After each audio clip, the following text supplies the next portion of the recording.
welcome to Watch Now. Today, we're diving into The Accountant 2016, where a math genius uncovers a deadly conspiracy. Get ready for intense action and unexpected twists. If you love thrilling movies with smart plots, hit that subscribe button so you never miss out. Let's jump in. A couple takes their son, Chris, to an institute for children with autism, hoping to get some insight. They explain that because the husband is in the army, they must move around a lot, and the director offers to let Chris live there. The husband refuses, explaining that Chris doesn't need to be kept away from the things that upset him. He must be forced to deal with them, as that's how the world works. In a waiting room, Chris chants nursery rhymes to himself as he works on a puzzle. He gets down to the last piece but can't find it and starts having a meltdown. A little girl finds the missing piece in her purse and gives it to him, and he calms down. Present day, Chris works as an accountant. He sits in his office with a couple having financial troubles and coaches them in all the ways to file their taxes so that they save the most money.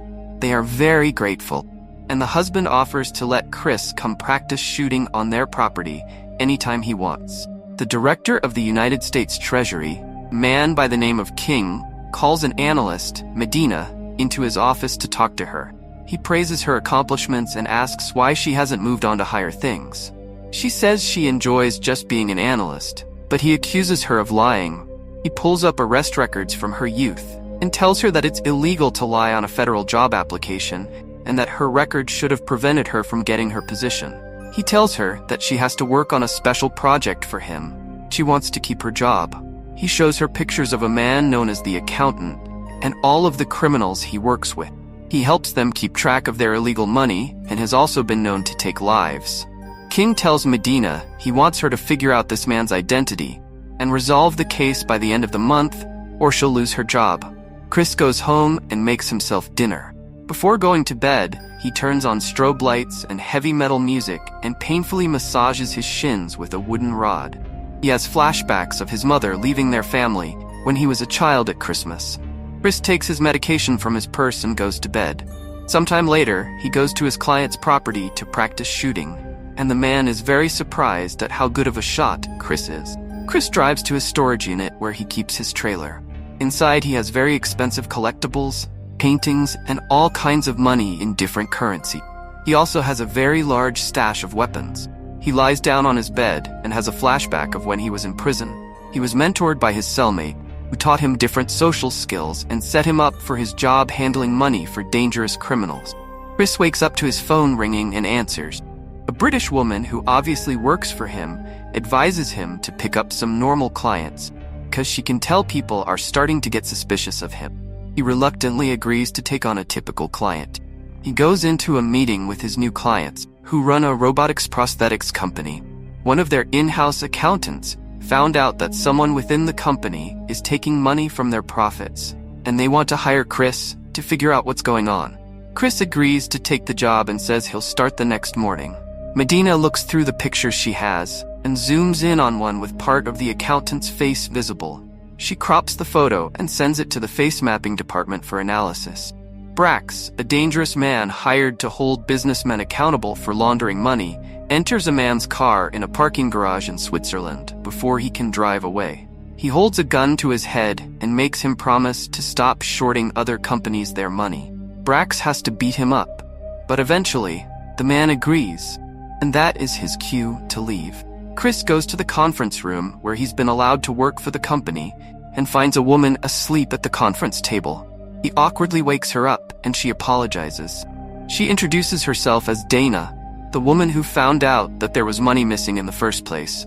She gives him a rundown of the situation and assumes that they'll be working together. But Chris makes it clear he prefers to work alone. She leaves the conference room, grabbing her purse, and Chris gets to work. During a press conference, Medina gets a phone call from Homeland Security about the facial recognition request. They've identified an audio clip from one of his attacks of a man begging for his life right before the accountant kills him. They send the audio file over to Medina. At lunch, Dana sits next to Chris and tries to make conversation. Chris tries to socialize as best as he can, but it's clear he isn't very good at it. Dana talks about her father and how he's the reason she got into accounting. Chris returns to the conference room and does so much math on the whiteboard provided for him that he has to continue on the surrounding windows. He covers the entire room with his work until he has a breakthrough. Medina listens to the audio file over and over again at home and uses her technology to isolate the accountant's vocals. She is able to make out him chanting a nursery rhyme to himself. Chris excitedly shows Dana his work in the conference room and tells her that he's identified a leak in the money. Someone is routing money to a company that doesn't exist. One of the shareholders of the company interrupts them and asks Chris for results. But he tells her he doesn't have a final answer yet, and that he needs more time before he can say for sure who is taking the money. Brax visits one of the shareholders of the growth company at his home in the middle of the night. He commands him to get insulin from the fridge and bring it over to the table, and that he can either inject himself with the insulin and make his death look like a suicide so that his wife can collect on his life insurance policy, or he can try to fight back, and Brax will kill both him and his wife. The man decides to inject himself. When Chris gets to the conference room the next day, custodians are inside erasing his work from the windows. He tells them to stop, and the owner of the company comes in to explain that his best friend, the shareholder, killed himself last night over the guilt of stealing money from the company. He wants Chris to stop working on the case. Chris is very upset that he didn't get to finish what he started. Chris goes home and has an intense session of beating himself on the shins with his wooden rod while he listens to heavy metal music and turns on the strobe light. He has another flashback of his mom leaving the family, and he breaks the rod over his shin and throws his bottle of medication from his purse. He calms down, takes his meds, and goes to bed. The next morning, when he leaves the house, a car follows him. Chris goes to his client's property to practice shooting again. He has a flashback from his childhood of fighting with his brother, Brax, and a trainer his dad hired. The trainer beats them, and they are covered in cuts and bruises. The trainer wants to call it for the day, but their dad says they haven't had enough. He makes the boys get up and keep fighting. Inside the house, the two clients are being held hostage by a couple of thugs. They demand that the wife go outside to call Chris in so they can get to him. When a thug escorts her to the front door, she grabs her purse as Chris shoots him from the yard. The other thug forces the couple to get in their truck and drive them from their property. Chris shoots at the truck, causing it to stop, and drags the thug from the vehicle.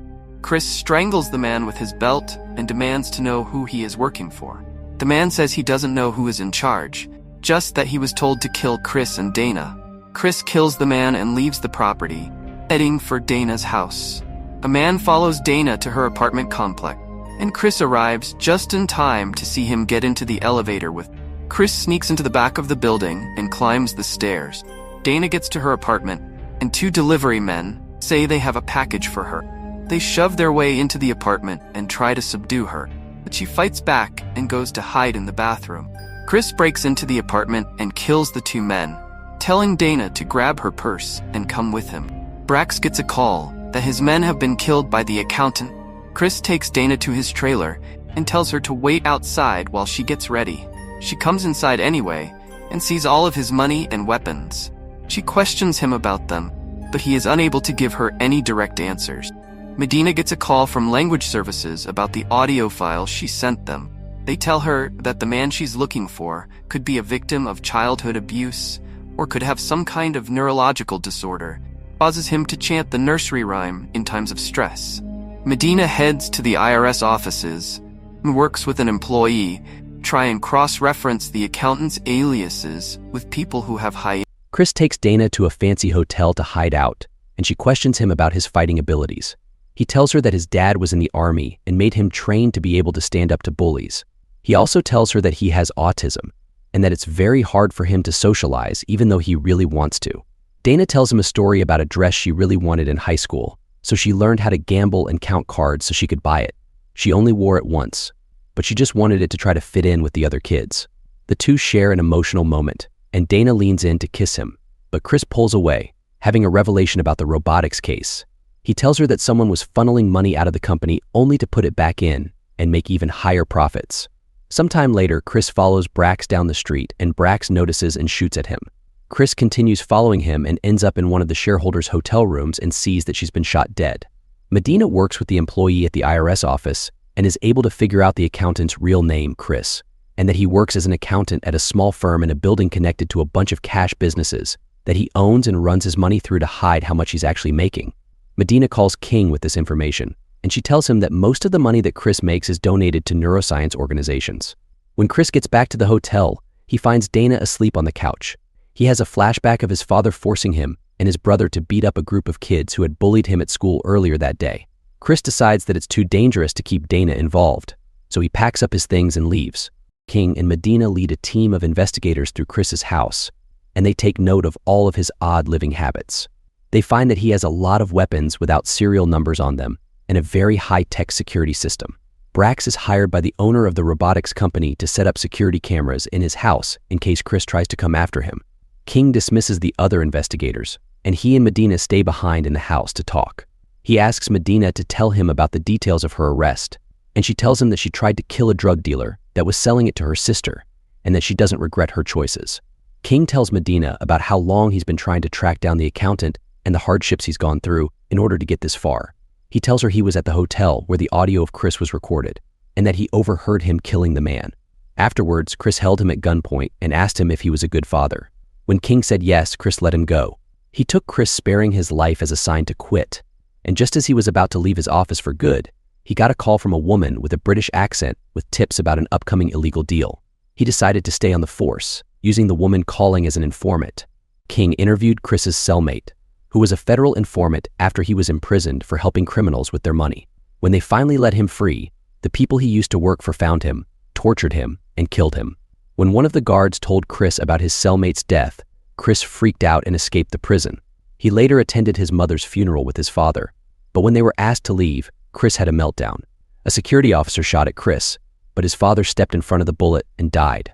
Medina asks why King is telling her all of this, and he tells her that he wants Medina to be the one who answers the phone for the British woman after he retires in 7 months. The landline in Chris's house rings, and Medina answers it. The British woman is on the other end of the line, and she gives Medina a tip about the robotics company. Brax is at the company owner's house when Chris comes onto the property. Brax sends out some of his men, and Chris kills all but one. Brax watches from the security cameras as he sends his men to Chris and tries to give them orders on how to bring him down. Chris sustains several injuries but manages to kill all of the men Brax sends towards him and enter the house. While Brax watches the security footage, he recognizes Chris as his brother and orders his men to stand down. Brax goes to Chris, and the company owner takes his place watching the cameras. At first, Brax is furious at Chris for not being able to get a hold of him for over 10 years, and he's upset that Chris went to their mother's funeral. Brax blames Chris for their father's death, and Chris lets Brax hit him to release some of his anger. Chris takes control of the situation and holds Brax at gunpoint until he calms down. The two brothers make up. The company owner walks into the room, confused and upset that Brax hasn't taken care of Chris. Chris shoots the company owner and resumes talking to his brother. Before Chris leaves, he promises to meet up with Brax in a week so they can catch up. Another set of parents visits the neuroscience center seeking advice about their son with autism. Their son wanders into one of the rooms and finds Justine, the director's daughter. She was the same little girl that helped Chris with his puzzle when he was a child.